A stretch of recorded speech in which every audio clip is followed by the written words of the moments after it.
Oh, there you go. Perfect. And then stick your palm under it like this. Australia. We have full spectrum lighting in here, which imitates the sunlight, so this is their natural coloring. Above their beaks is a part called the sphere. Stick your palm on it. The boys have blue on their beaks, and the girls have tan on their beaks on that part called the sphere. They speak up to 200 words, but because they live in such a large flock, they may want to speak their own language.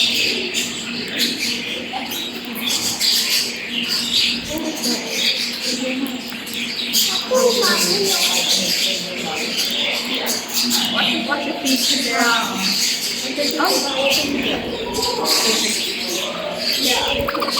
hold it? You know what? Do you mind putting your feet flat for me, please?